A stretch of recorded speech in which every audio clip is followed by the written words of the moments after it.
नाज़रीन, रुपया पैसा में आपको खुशामदीद कहते हैं। मैं हूं अली नासिर। आज जिस मौजू के ऊपर हम गुफ्तगू करेंगे वो हमारे मुल्क की जो बदलती हुई सियासी सूरत हाल है, इंटरम गवर्नमेंट है, उसके आने के बाद हमारी इकॉनमी की क्या शक्ल निकलती है, और ग्लोबल इकनॉमिक सिचुएशन के मुतालिक भी बात करेंगे जहाँ पर तेल की कीमतों के अंदर तेज़ी से इजाफा हो रहा है।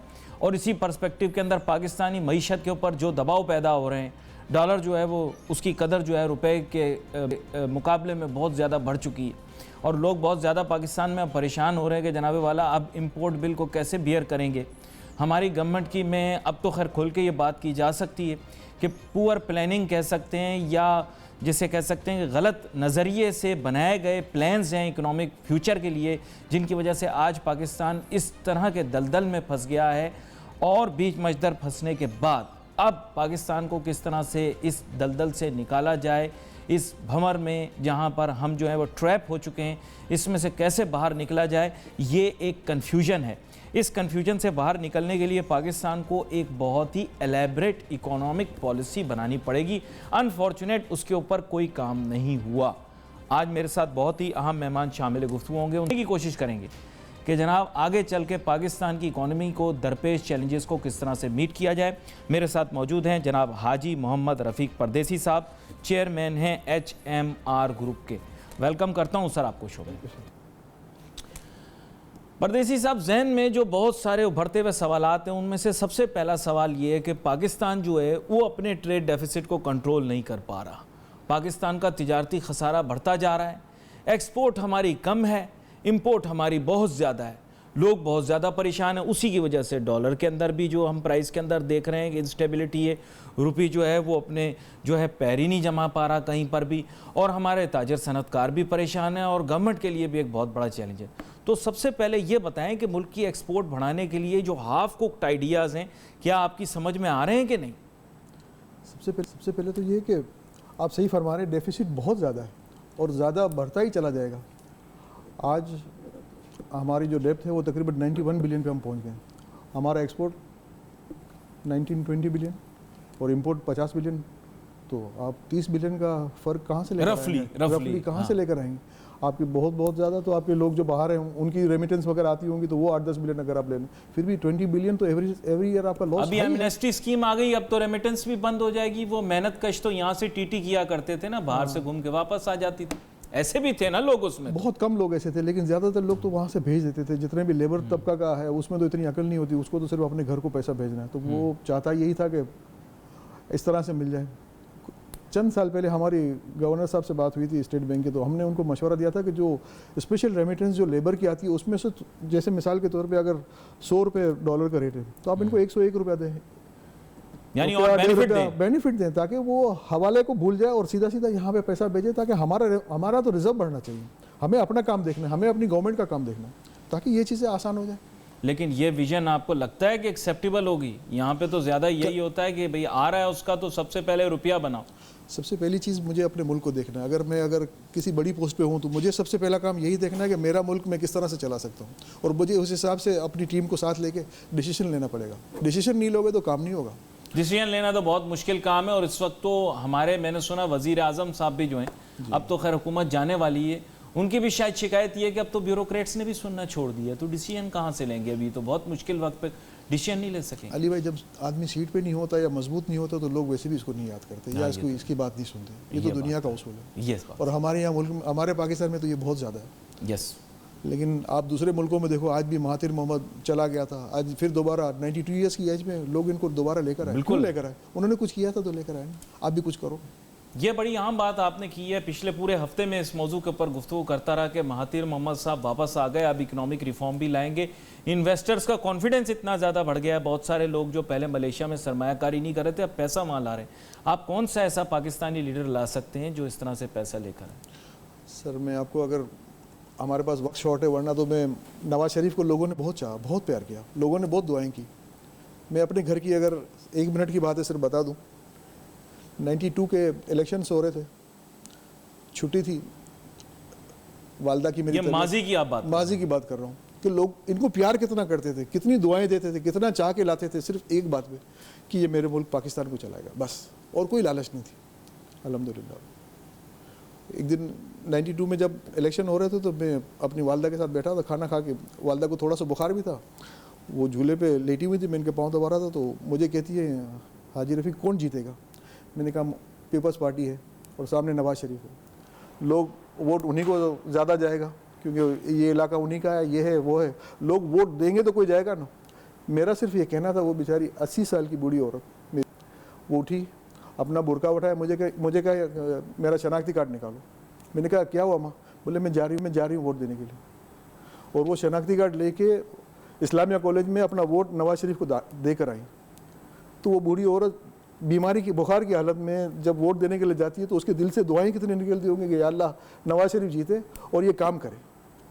हमें तो हम मुल्क में क्या लेके जाएंगे? लेकिन ये बात आपने माजी की है, ये आपने वजाहत कर दी है। जी हाँ जी, लोगों मैं ये कह रहा था कि लोगों ने लेकिन बड़ा अब प्यार से हालात इनको आप लेकर कह आए। रहे हैं कि बदल गए, अब हालात बदल रहे हैं। इस पस मंजर के अंदर पाकिस्तान में इन्वेस्टमेंट कौन लाएगा? वो तो कर्ज उतारो मुल्क सवारों के अंदर लोगों ने अपनी बेटियों के जहेज तक दे दिए। लेकिन आज की सिचुएशन के अंदर आई डू नॉट फाइंड कि कोई इन्वेस्टमेंट ला सकता है हमारे मुल्क के अंदर। मुश्किल है, ला सकता है मे बी। अली भाई उसके लिए माहौल पैदा करना पड़ता है, बस और कुछ नहीं। अगर बड़े लोग सिर्फ सिंसियरिटी के साथ काम करें, ईमानदारी के साथ कुछ काम करें, काम बहुत आसान है इस मुल्क का। इस मुल्क का जितना काम आसान है शायद मैं बहुत दुनिया घुमा हूँ अपनी ज़िंदगी में, मैंने पाकिस्तान जैसा मुल्क नहीं देखा।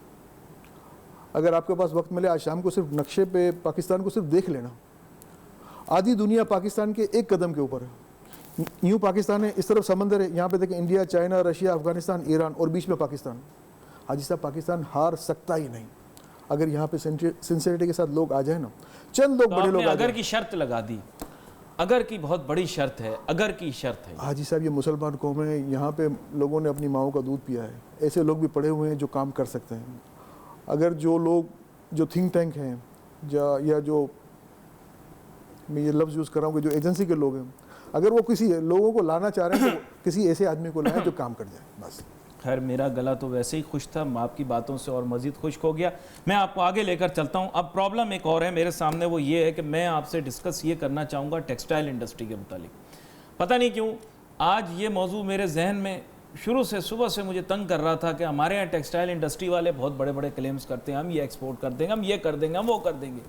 लेकिन आपने भी देखा होगा टेक्सटाइल इंडस्ट्री का पोटेंशियल एग्जिस्ट करता है, लेकिन बहुत सारे ऐसे ममालिक पाकिस्तानी हैं जिन्होंने टेक्सटाइल की सबसे बड़ी यूनिट पाकिस्तान से बाहर लगाई और काम करके दिखा भी रहे। So why not people in Pakistan can do something about textile? Why do they always have to cry? Pakistan में भी अच्छे लोग हैं, अच्छा काम भी कर रहे हैं। हाँ, कोई शक नहीं।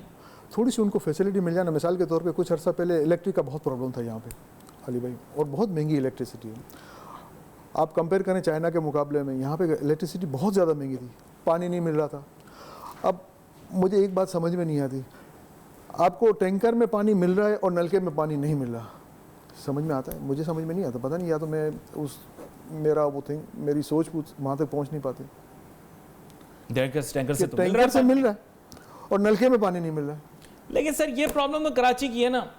अब फैसलाबाद वाला ये वाली कंप्लेंट करे तो मैं उसकी बात मानने को तैयार नहीं। वो क्यों नहीं कर रहा? लाहौर वाला बोले तो मैं उसकी बात ना मानूं। भाई आपको मसला नहीं है उसका। अली भाई जो कारोबारी लोग होते हैं ना, वो इस मुल्क के रेट की हड्डी है। उनसे थोड़ा सा प्यार करो, उन्हें थोड़ा मान दो, उन्हें थोड़ी इज्जत दो, उन्हें आगे बढ़ाओ।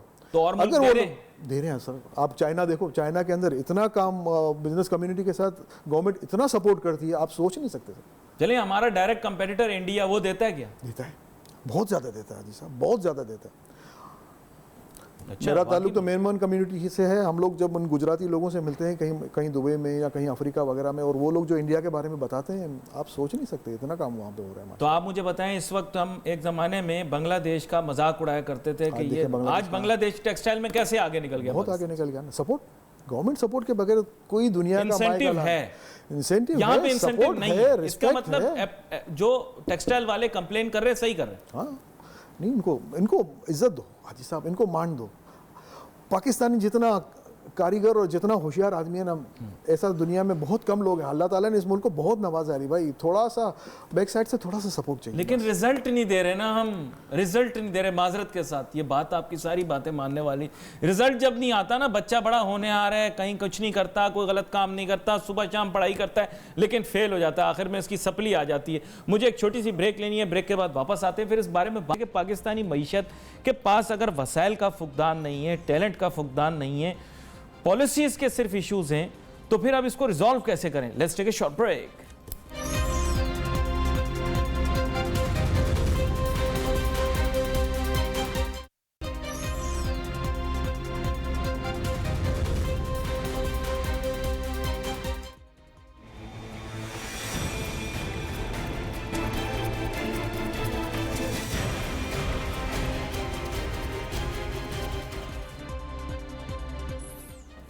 नाज़रीन, welcome back after the break.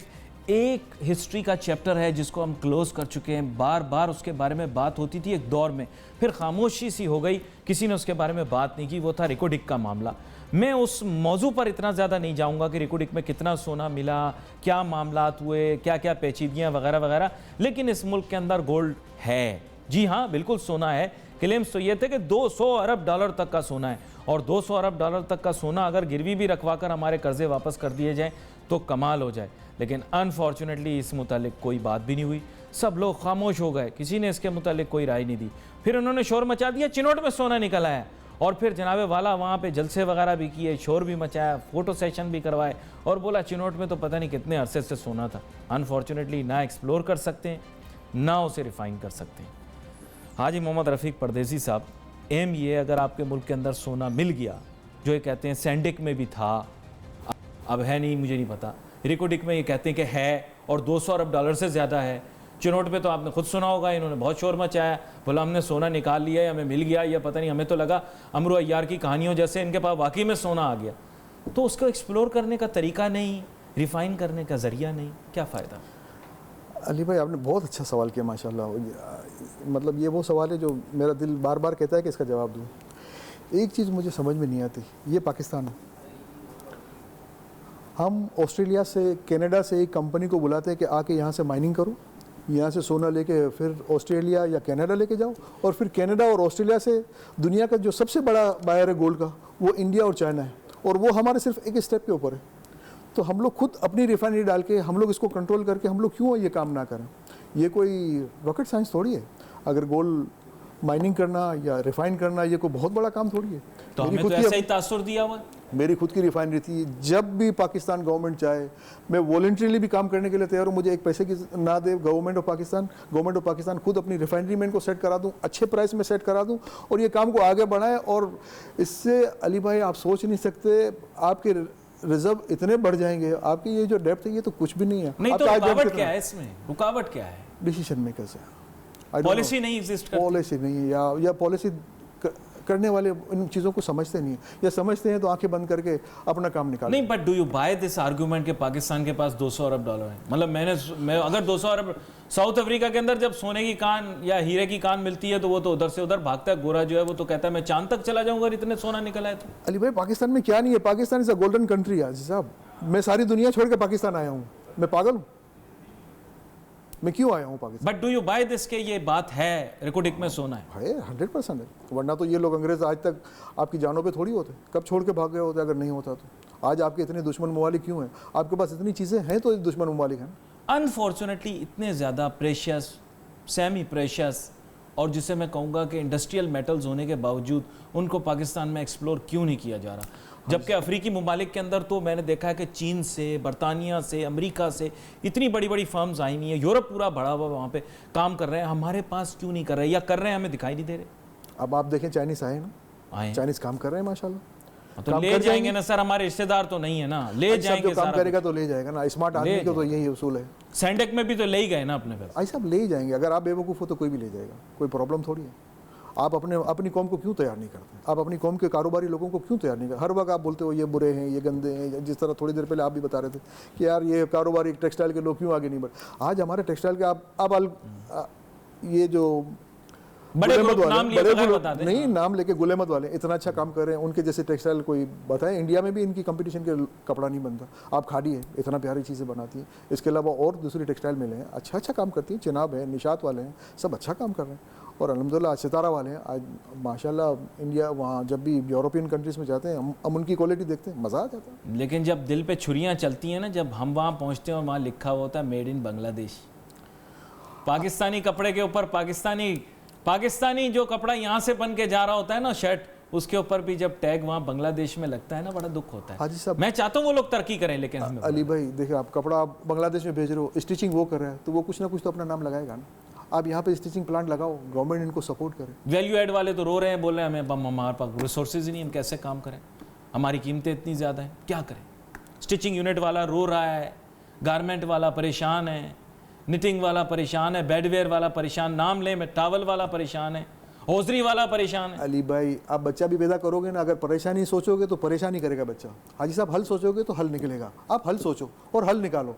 दुनिया में कोई ऐसा काम नहीं है जिसका हल नहीं है। आप सिंसियर होकर हल सोचो और आगे बढ़ो। आप रोते रहोगे सारी जिंदगी। मैंने जिस आदमी को देखा है कि जो भीख मांगता है वो भीख ही मांगता है। तो अच्छा, इन्होंने सोल्यूशन आप निकाला आगे ना, सोल्यूशन निकालो, काम मैं आगे आपको बढ़ाओ। बताता हूँ, इन्होंने जो है बीच में हल निकाला, बीच में ये चले गए जॉर्डन। बोले हम जॉर्डन जाके काम करेंगे, वहां भी फेल होके आ गए। मतलब ऑल ड्यू रिस्पेक्ट, फिर आप कहेंगे मैंने उनके बारे में कह दिया। मैं ये किसी में पूरे टेक्सटाइल इंडस्ट्री के बारे में, फिर ये लोग बांग्लादेश गए, वहां पे भी दाल नहीं गली। आप बोल रहे हैं हम कंबोडिया जाएंगे, वियतनाम जाएंगे, पता नहीं कहाँ जाएंगे। अली भाई, जिसके पास पैसा हो उसे सुकून, ये बात तो आप मानते हो? हाँ, मानता हूँ। यहाँ पे क्या सुकून थी 5 साल पहले, 6 साल पहले? नहीं। अगर ये रेंजर्स अगर अपना काम ना करती, आर्मी अपना काम ना करती, गवर्नमेंट अपना काम ना करती, आज कराची शहर में तो सुकून हमने तो नहीं देखा था। गलियों में हम निकल नहीं सकते थे। मुझे सख्त नफरत होती है कि मेरे साथ कोई गार्ड बैठा हो, लेकिन मजबूरी ऐसी थी कि मुझे इस बात का डर लगता था कि यार कोई मोबाइल छीन के छिछोरापन ना कर दे। एक भरा में चीज़ें हैं, टूटे ना। तो इसलिए आदमी सोचता था यार अल्लाह ताला ने इतना दिया। आज कितने लोग कनाडा चले गए, क्यों चले गए? चले गए यार। भाई साहब, लोगों को उसको भी पता है कि कनाडा की दुनिया बिल्कुल अलग है, पाकिस्तान की दुनिया बिल्कुल अलग है। पाकिस्तान में मैं थोड़े पैसों में भी अपनी इज्जत की ज़िंदगी निकाल सकता हूँ। वहाँ पे ज़्यादा पैसों में मेरे बच्चे किस तरह बड़े होंगे, मेरे बच्चे देखिए, रियल एस्टेट में 5 बड़ी पार्टी हैं, मैं अब नाम नहीं लूंगा, बताइए नाम लीजिए। लेकिन उनमें से एक बड़ी पार्टी जो है पूरी की पूरी कनाडा शिफ्ट हो गई। अब आपके सामने एज ए कम्युनिटी शिफ्ट हो गई। क्यों? आप बताएं। थक गए ना, थक गए बेचारे यहाँ से। तो आदमी सोचता है यार मैं अपने बच्चों का कुछ सिस्टम तो लाऊं, ज़िंदगी में कुछ सिस्टम तो लाऊं। चाहे मेरे बच्चे यार थोड़ा बहुत एडवांस हो जाएंगे, भले हो जाए, मेरी बच्चियाँ थोड़ी एडवांस हो जाएंगी, भले हो जाएं, लेकिन सिस्टम तो हो, मेरा हक तो हो। यहाँ पे भी कानून तो है, इम्प्लीमेंटेशन सिर्फ नहीं है। इम्प्लीमेंटेशन कराओ, काम आसान हो जाएगा। ये स्टॉक एक्सचेंज वाले परेशान बैठे हैं। मैं भी रियल एस्टेट पर आता हूँ आपके साथ। स्टॉक एक्सचेंज वाले परेशान बैठे हैं, इनको क्या दिलासा दूँ?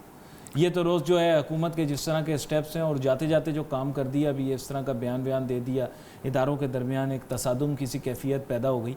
अब स्टॉक में क्या करेंगे लोग? इन्वेस्टमेंट का तो एवेन्यू है स्टॉक। अली भाई, किसी चीज़ को भी देखने के लिए आपको इसकी हिस्ट्री देखनी पड़ेगी। आप इसको 3 साल पहले देखो, आप इसको 5 साल पहले देखो। जिस बुरे हालत से वो लोग इतना ऊपर लेकर आए, आज मुल्क में अगर आप इस तरह से झटके दोगे तो कोई भी सर्वाइव नहीं कर सकता, कारोबार तो सर्वाइव नहीं कर सकता। स्टॉक वाले परेशान परेशान हो जाएंगे ना। आज स्टॉक नीचे जा रही है तो इसमें इनका तो कोई कसूर नहीं है। आपके ये जो ब्रेकिंग न्यूज़ आती है ना, वो इनको मार डालती है। और इसके बाद आप मुझे बताओ कौन फॉरेनर यहाँ पे आके इन्वेस्ट करेगा? मैं भी नहीं करूँगा। मैं भी सोचूंगा, 2 बार सोचूंगा, 4 बार सोचूंगा। नहीं तो हम तो नहीं बनाते ना। ये बयान देने से सियासतदानों को रोका जाए, आप समझाएं, आप समझाएं और लोग समझाएं। ताजिर बिरादरी के अंदर लोग, मारूफ लोग मौजूद हैं। अली भाई, आप लोग जाके प्यार से समझाएं उनको कि आप क्या कर रहे हो। ये अभी तो आपने कहा पाकिस्तान की बेहतरी के लिए काम करना है, तो इनको समझाना पड़ेगा ना कि इदारों के दरमियान अगर तनाव बढ़ेगा तो ये मुल्क के लिए अच्छा तो नहीं है। अली भाई, हम तो जहाँ पे भी जाते हैं अल्हम्दुलिल्लाह कोशिश करते हैं कि पॉजिटिव बात करें, अच्छी बात करें, काम को निकालें। हम कोशिश ये करते हैं कि हल दें। आप मुझे बताएं, एक खबर आ जाए मशरिक वस्ता से कि वहां पर किसी एक मुल्क का नाम भी नहीं लेता, किसी एक मुल्क के अंदर इदारों के दरमियान तनाव पाया जाता है। आप मुझे बताना, वहां पर अगर इंडस्ट्री लगे, बिजनेस आए, टूरिस्ट आए, कोई भी नहीं आएगा। यह है फ्रैंक बात के नहीं? आप मुझे बताएं, सीधी बात। तो हमारे मुल्क के बारे में ये एक्सेप्शन क्यों है? आपके ख्याल से गोरा नहीं सोचता? गोरा तो कहता है भाई तनाव पैदा हुआ, पैसा नहीं जाएगा वहाँ। हाजी साहब, आज भी यहाँ पे मुल्क के हालात अच्छे कर दो, अच्छी टीम अगर ऊपर से आ जाए ना हाजी साहब, इतनी इन्वेस्टमेंट पाकिस्तान के अंदर है तो थोड़ा बड़ा मुश्किल है आना। ऐसा मुश्किल नहीं है, ऊपर से आना तो वो मुश्किल है। मुश्किल इन्हीं में से ही आएंगे जो भी आएंगे। अब नहीं आएंगे हाजी साहब, मुझे नहीं लगता। अल्लाह ने चाहा तो कोई नई चीज़ देखोगा, मुझे नहीं लगता। अब नहीं लगता। आपने बलूचिस्तान से देखा, अब नया आदमी आए, कोई सोच नहीं सकता था कि वो आदमी आया ना। कुछ ना कुछ तो जो थिंक टैंक है वो भी तो कुछ ना कुछ सोचते होंगे। अभी थिंक टैंक वाली बात आपने कर दी, वो और ज़्यादा जो है कंफ्यूज कर देती है कि थिंक टैंक जब आप लफ्ज़ इस्तेमाल कर रहे हो उसके बहुत सारे माने निकलते हैं, कुछ आपने पहले वाजे किए। अच्छा, अब आपको मैं लेकर आता हूँ रियल एस्टेट पर। बेसिकली बात यह है कि यहाँ पर बड़ी आम बात यह है कि आपके साथ इस मौजू पर बात कीजिए।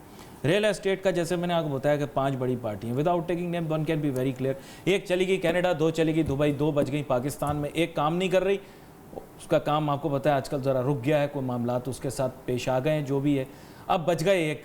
आपका पूरा मुल्क रियल एस्टेट का एक डेवलपर के साथ चल जाएगा या एक कम्युनिटी के साथ चल जाएगा, ये मेरा दिल मानने को तैयार है। आप बिल्कुल सही बोल रहे हो, लेकिन उस एक आदमी ने भी काम बहुत किया। हालांकि वो हमारे बड़े कम्पिटिटर्स हैं, लेकिन एक बात को उनको सलाम करना चाहिए होगा कि तो उन्होंने जो सुपर हाईवे पे जो काम किया माशाल्लाह देखने के लायक। वो काम तो अभी मुश्किल में है उनका। वो तो मुश्किल गवर्नमेंट के लोग भी सोचते हैं कि इसमें सिर्फ मुश्किल इसके लिए नहीं है। अगर गवर्नमेंट का प्रॉब्लम इस शख्स है तो दूसरे जो क्लाइंट्स हैं या दूसरे इनके जो इन्वेस्टर्स हैं उनका क्या कसूर है?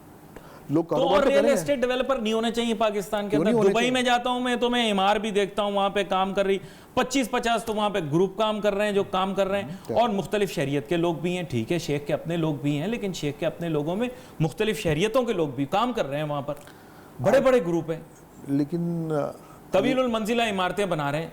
अली भाई, इमार का मैं डायरेक्टर हूँ अल्हम्दुलिल्लाह। इमार को पाकिस्तान का लेकर आने वाला मैं हूँ। इमार एक दुनिया का one of the best developer है। आज उसको आप थोड़ी सी सहूलतें दो, उनके साथ बैठो तो सही कि आपके प्रॉब्लम क्या है। गवर्नमेंट के लोग कुछ बैठे, कुछ आर्मी के लोग बैठेंगे, भाई उनके साथ प्रॉब्लम्स क्या है और उनको सॉल्व करो और काम को आगे बढ़ाओ, तब चीज़ें आगे निकलना शुरू हो जाएंगी। कोई मुश्किल थोड़ी है।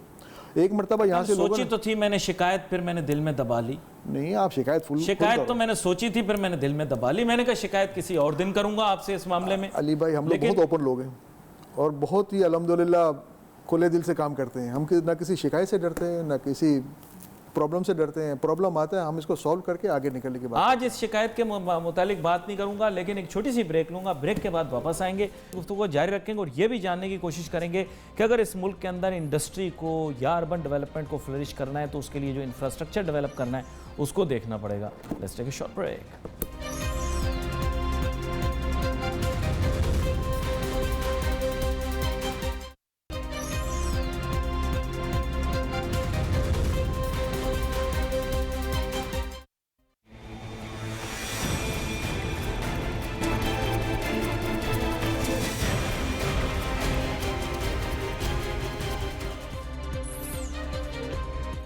नाज़रीन, welcome back after the break. गुफ्तगू हमारी जारी है। बात हम यही कर रहे थे जनाबे वाला ब्रेक पर जाने से पहले कि हालात, वाक़यात, मामलात कुछ इस तरह के निकल कर सामने आ रहे हैं, कुछ इस तरह बनते दिखाई दे रहे हैं कि पाकिस्तान की मईशत जो है आगे हो सकता है बहुत ज़्यादा दबाव का शिकार हो।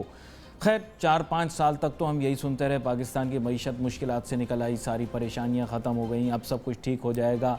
और इसाक डार साहब के दौर के अंदर बहुत ज़्यादा वो लोगों से थपथपियाँ भी लेते रहे, कंधे के ऊपर वो शाबाशें लेते रहे, लोग उनको बोसे देते रहे, मुख्तलिफ बैनुल-अक़वामी मालियाती इदारे उनको शाबाशें देते रहे, साहब आपने क्या काम कर दिया, वाह वाह वाह। लेकिन अचानक जो ही वज़ीर आज़म नवाज़ शरीफ साहब साबिक जो हैं वो नाहिल हुए, उसके बाद से मईशत बिल्कुल ख़राब हो गई, सारी ख़राबियाँ एकदम आ गईं उनके निकालने की वजह से। खैर मैं अब इसके ऊपर कोई तफसील देना नहीं चाहता। ये लफ्ज़ निकालने का वो ख़ुद अपने लिए इस्तेमाल कर रहे हैं, जो कि मेरे लिए और मेरे ख़्याल से आप सब के लिए गैर मुनासिब है, लेकिन अब मैं उस बारे में कुछ कह नहीं सकता। यहाँ पर हाजी मोहम्मद रफ़ीक परदेसी साहब, मौजू ये है, अहम बात ये है कि अगर पाकिस्तान ने माशी तरक्की की तो किसी चीज़ के फाउंडेशन पे की होगी। क्या पाकिस्तान का पावर इंफ्रास्ट्रक्चर इम्प्रूव हो गया? इंफ्रास्ट्रक्चर इम्प्रूव हो गया? पाकिस्तान के अंदर क्या कॉस्ट ऑफ डूइंग बिजनेस कम हो गई? क्या वजह है पाकिस्तान ने तरक्की की?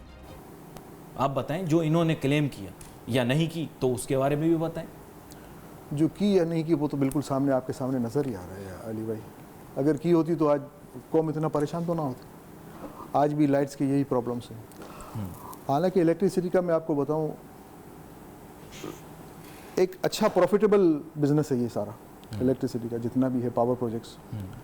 इसके बावजूद भी यहाँ पे देखें लोग बहुत कम लगा रहे हैं या काम कर रहे हैं। ये आज 20वीं सदी में ये प्रॉब्लम हमारी समझ में आ ही नहीं रही। क्यों आए ये प्रॉब्लम्स? हमारे पास गैस है, हमारे पास कोल है, और जो चीज़ नहीं है तो हम इसको इंपोर्ट कर सकते हैं, पावर प्रोजेक्ट्स लगा सकते हैं। तो प्रॉब्लम सिर्फ डिसीजन मेकिंग में जो मैं समझता हूँ, पाकिस्तान में सबसे बड़ा प्रॉब्लम जो है ना वो डिसीजन मेकिंग का है। अगर पाकिस्तान में डिसीजन मेकर्स आ जाए ना, मैं समझता हूँ काम अच्छा हो जाएगा।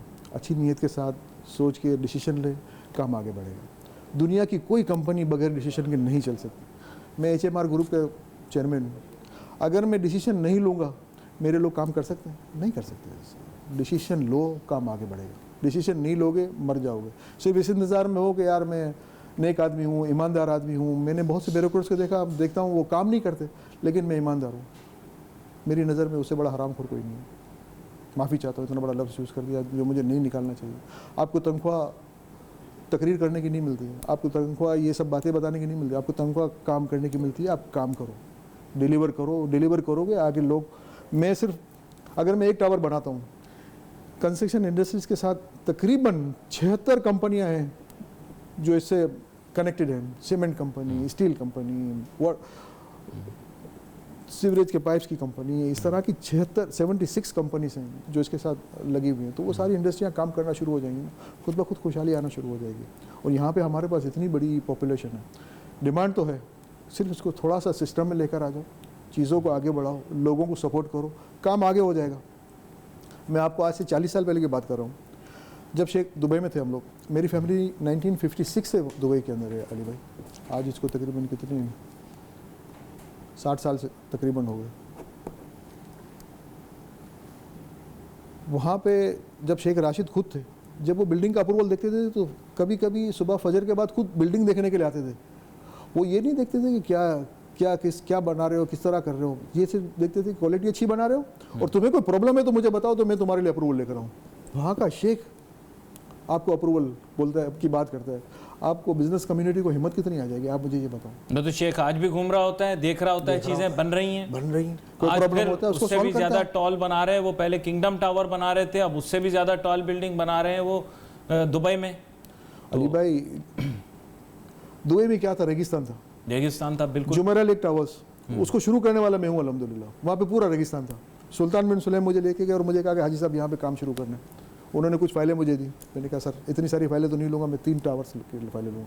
अल्हम्दुलिल्लाह वो 3 टावर्स आज बने। पूरे UAE में बेस्ट क्वालिटी के अवार्ड्स लिए वहाँ पे मैंने, अल्हम्दुलिल्लाह एक पाकिस्तानी होने के नाते। ये अल्लाह ताला का शुक्र है।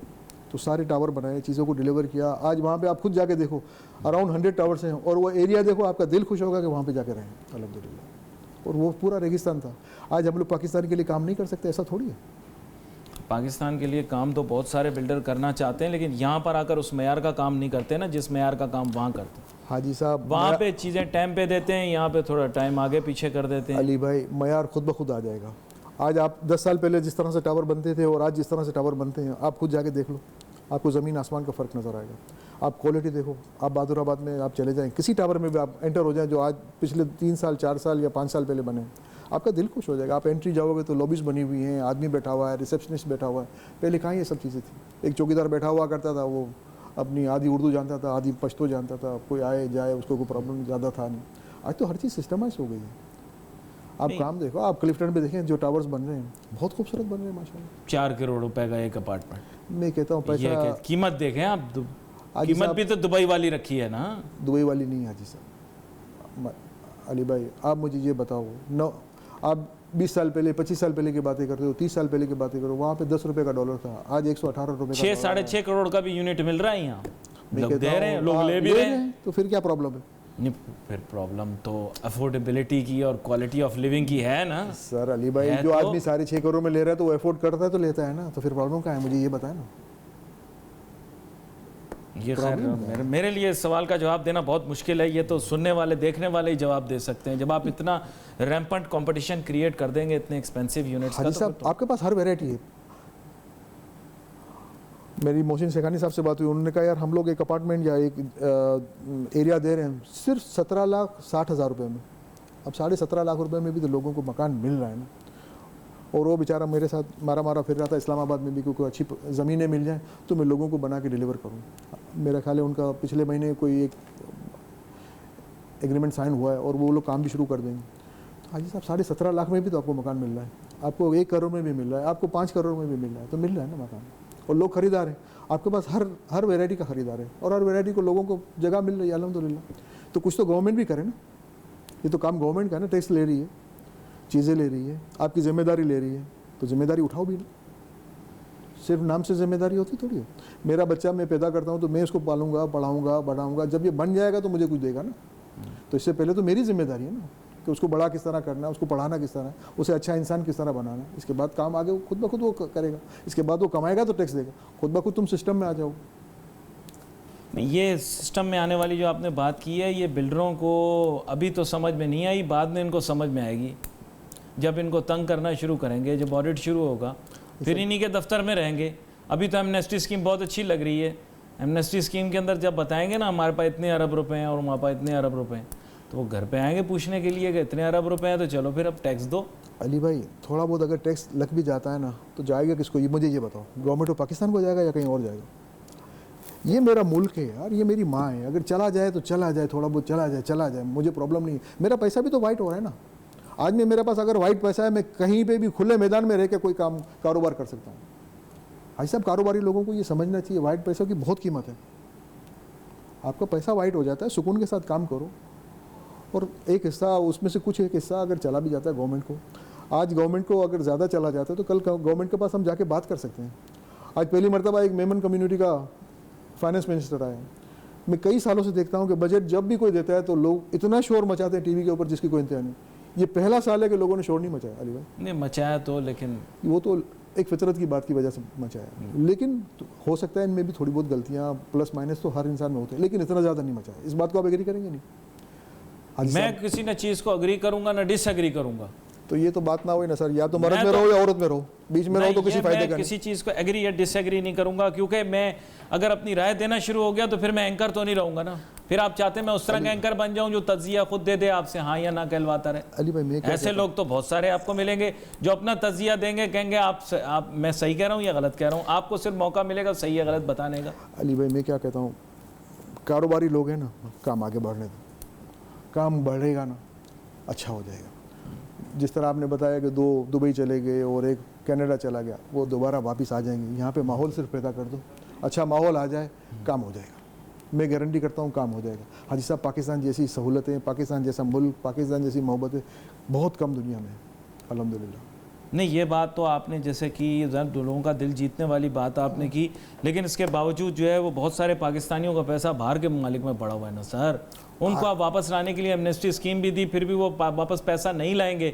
एमनेस्टी में डिक्लेयर कर देंगे लेकिन पैसा नहीं लाएंगे। ये कैसी मोहब्बत है हाजी साहब? ये कैसी मोहब्बत? आप यहाँ पे दाने डालो, कबूतर खुद ब खुद उड़ के आएंगे, वो पैसा भी लेकर आएंगे। हर आदमी को ये टेंशन है कि कभी वो स्विस वाले मेरे पैसे खा जाएंगे, कभी दुबई वाले पैसे खा जाएंगे, कभी अमेरिकन पैसे खा जाएंगे। सुकून तो नहीं है उनके पास भी। तो वो अगर यहाँ पे अगर अच्छा माहौल बन जाए तो खुद ब खुद आ जाएंगे। हाजी साहब, आप दाना डालो, कबूतर आएगा। आप गोली मारोगे, कबूतर उड़ जाएगा। ईद मनाने के लिए यहाँ से लोग दुबई जाएंगे, आप देख लीजिएगा। मुझे सारे के सारे पाकिस्तानी पहले दिन यहाँ गुजार लेंगे, दूसरा और तीसरा दिन दुबई के मालों में मिलेंगे। हाजी साहब, इसमें वहाँ से फोटोएं भी लगाएंगे, तस्वीरें भी लगाएंगे। आप कह रहे हैं पाकिस्तान जैसा माहौल नहीं, तो फिर यहाँ क्यों नहीं आते? कनाडा क्यों जाते हैं? अली भाई, ये हर आदमी की अपनी खुशी है, इसमें मुझे और आपको क्यों एतराज़ है? मुझे क्यों एतराज़ है? पैसा यहाँ खर्चे ना, अगर दिल लगता है तो फिर यहाँ पैसा खर्चे, ये क्या बात? ठीक है यार, उसके बाद छुट्टी मिली है, वक्त मिला है, वो अपने बच्चों के साथ सुकून के साथ निकालना चाह रहा होगा, निकाले। हर आदमी की अपनी खुशी से जीने दो हाजी साहब। आप किसी के ऊपर बंदिश मत करो कि यहाँ फलां क्यों कर रहे हो, ये क्यों कर रहे हो, वो क्यों कर रहे हो। वो अपना काम सिस्टम के साथ कर रहा है। इसके बाद अगर वो अपना कुछ काम अपनी फैमिली के साथ कहीं सुकून से 2 दिन समंदर के किनारे बैठना चाहता है तो बैठने दो ना। आपके पास यहाँ समंदर है। हमें भी तो नोटू चाहिए, पाकिस्तान को पैसा चाहिए, बगैर पैसे के पाकिस्तान नहीं चलेगा सर। सिस्टम बनाओ, पैसा खुद ब खुद आएगा। दुबई में क्या दुबई ने सिस्टम बनाऊं? दुबई ने सिस्टम बनाया ना। दुबई ने जो सिस्टम बनाया, आप यहाँ बना के नहीं, दुबई वाला सिस्टम यहाँ बना के दिखाया। आधा ही बना लो। बीच आपने बोला यहाँ बीच बनाओ, वो करो जो वो कर रहे हैं। हम भी यहाँ भी आएंगे लोग। हाजी साहब, क्यों नहीं आएंगे? अगर वो दरख उगा सकता है तो दरख उगाना कोई बड़ा काम है। नहीं, अगर वो समंदर को साफ कर सकता है तो समंदर को साफ करना वो लिबास वहाँ यहाँ पहना के आप दिखाओ। मैं बात करो ना। नहीं होगा, नहीं देखो हाजी साहब, क्यों नहीं होगा हाजी साहब? कोई अच्छे आदमी आएंगे, इंशाल्लाह ताला ये काम हो जाएंगे। ये कोई बड़े होटल वहाँ 5 स्टार बने हुए, वहाँ पे बहुत सारी है। मैं टेलीविजन के ऊपर चीज़ें मेंशन नहीं कर सकता, लेकिन उन्होंने अपने सोसाइटी को ओपन किया तो लोग आ रहे हैं ना। अबू धाबी तो तेल का कमा रहा है ना, टूरिज्म का तो नहीं कमा रहा है। आप उससे आधा कर लो। आपके पास पॉपुलेशन तो अपनी पॉपुलेशन भी है ना। आपके इर्द नवा में आपके कितने लोग हैं, आपको दूसरे लोगों की जरूरत भी नहीं है हाजी साहब। आधी दुनिया आपके लेना पास कोई एक कदम पे कोई है। बीच बनाए, कोई बीच आए, तो बीच ये कौन बनाए, करेगा? मैं होटल बनाऊं या बनाए, गवर्नमेंट 5 बनाए? मुझे ये बताओ, मैं बनाऊं या गवर्नमेंट बनाए? बीच कौन बनाएगा? मुझे ये बताओ। गवर्नमेंट का भी उसमें एक रोल है। गवर्नमेंट का ही रोल है, गवर्नमेंट का ही रोल है। अगर मैं चाहूँ तो मैं जाके बीच बनाना चाहूँ तो मैं नहीं बना सकता हाजी साहब। लोग पुलिस वाला आके मुझे पकड़ लेगा, तुम कर क्या रहे हो, तुम कोई गलत काम कर रहे हो, कोई किस तरह से काम कर रहे हो, नहीं कर सकता हाजी साहब। यानी मैं, अगर आप ये कह रहे हैं कि ये बड़ा मुश्किल होगा, तो इंफ्रास्ट्रक्चरल डेवलपमेंट के लिए मुझे गवर्नमेंट के ऊपर रिलाई करना पड़ेगा। गवर्नमेंट क्यों कोई ऐसा, अभी ये कह रहे हैं एक सियासी जमात है उसने 100 दिनों का विजन दिया है, तो 100 दिनों का आप छोड़ें, आप 10 साल का विजन ले लें इनसे, 5 ईयर का विजन ले लें, 20 ईयर्स का विजन ले लें। विजन तो चाहिए ना। उन्होंने विजन 2025 बनाया, आपने देखा होगा, वो कल जिक्र कर रहे थे हमारे एहसन इकबाल साहब, बिजली चली गई। उन्होंने बोला इतने मेगावाट बिजली बना दी हमने, ये कर दिया, वो कर दिया, और बिजली चली गई। तो ये अल्लाह ताला दिखाता है ना। अगर तुम सही बोलोगे, सही नीयत रखोगे तो तुम्हें मदद मिलेगी, गलत बोलोगे तो ये अल्लाह ताला की पकड़ है हाजी साहब, दुनिया में भी है, आखिरत में तो भी। कहाँ से लाऊं इंटेलेक्चुअल, लाऊं कहाँ से इसी मुल्क में इंटेलेक्चुअल? है, किधर है? हाजी साहब बहुत पड़े हुए हैं यार, बहुत पड़े हुए हैं यार, बहुत पड़े हुए हैं। ऐसा नहीं है, आप उसको सिर्फ ढूंढने की जरूरत है। ऐसा थोड़ी है, पाकिस्तान में एक से एक तो अच्छे लोग बताएंगे पड़े हुए आगे क्या करना है। हैं। अच्छे लोग लेकर आओ, काम आगे बढ़ो, काम उतर जाएगा। दुबई आज का नहीं सोच रहा, 50 साल का सोच रहा है। शेख मोहम्मद की विजन इतनी है, वो एक जगह देखता है, कहता है अब ये बनेगी, फिर तोड़ूंगा, फिर नया बनाऊंगा। 50 साल का सोचता है। हम बाप 50 साल वाला सोचने वाला बंदा मुझे बता दे, मैं बाप की बात मान जाता हूं। अली भाई, ये जब चीजें बनना शुरू हो जाएंगी ना, तो 50 नहीं, हम 100 साल का भी सोचना शुरू करेंगे। महातीर हाजी मोहम्मद साहब, का आपने जिक्र किया, सर 93 साल का होने वाला है वो, और आप बताओ उसकी विजन कितनी है। वो तब की विजन है, पता नहीं, मेरे ख्याल 55 साल की उम्र में पहली दफा वजीर आजम बना था, वो आज की तारीख में फिर वजीर आजम बन गया। 50 साल का विजन होगा तो आप जो बोया है वो काट रहा है ना। आज पुत्रा जाया में अपने कैपिटल में जाकर बैठता तो कहता मैंने बनाया। अल्हम्दुलिल्लाह। तो आप बताओ, मैं ये विजन है ना, काम कर जाए, यहाँ पे काम कर जाए हाजी साहब। आपका फतेह जंग का एयरपोर्ट अभी तैयार हुआ है, मुझे तो लग रहा था तलागंग में बन रहा है वो। तो आप विजन मुझे बताएं ना सर, गवादर का एयरपोर्ट कब से बन रहा है, पता नहीं कितनी तो सब्जी मंडियां बना दी गवादर में। आपने बहुत अच्छी बात की। यही मैं कह रहा हूँ कि ये गवर्नमेंट के काम है, हमारे काम नहीं है। हमारे जिस दिन काम आएंगे फिर आप देखना किस तरह काम करते हैं हम लोग, इंशाअल्लाह ताला। खैर, ये बात आपने की और आपने कुछ अहम बातें और भी की। कुछ शिकायत भी हैं मेरे पास, कुछ शिकायत वाली बात भी है। आपने चूंकि नाम ले लिया अपने इदारे का, तो फिर मैंने कहा शिकायत वाली बात है, लेकिन आज मैं आपसे शिकायत नहीं करूंगा, लेकिन आगे आने वाले दिनों में शिकायत करूंगा भी और आपसे शिकायत का जवाब भी सुनूंगा। अली भाई, मैं कहता हूँ आप मुझसे 100 शिकायत करो, मेरी अगर कोई गलतियाँ होंगी तो मैं इसको सुधार लूँगा, मैं भी इंसान हूँ। बस ये ज़्यादा तो कुछ नहीं हो मुस्तकबिल सकता। और काम हाजी साहब, एक चीज़ जहन में रखो, काम साफ़ सुथरा और चीज़ें क्लियर होंगी ना, काम आगे हो जाएगा। हो सकता है आप अपने आप ही सोच के शिकायत बना के बैठे हुए हों और वो दर हकीकत वो शिकायत ही ना हो, ये भी तो हो सकता है ना। चलिए, इस मौजू के ऊपर आगे आने वाले दिनों के अंदर बात करेंगे। आपका शुक्रिया, आप शो पर तशरीफ लाए। नाजरीन, we wait for your message on Facebook. ख्वाहिश यही होती है कि आप पैगामात भेजते रहें और हम जो है वो उनको प्रोग्राम के अंदर शामिल करते रहें। यहाँ पर अली नासिर को, हमारी टीम को इजाज़त दीजिए। अल्लाह हाफिज़।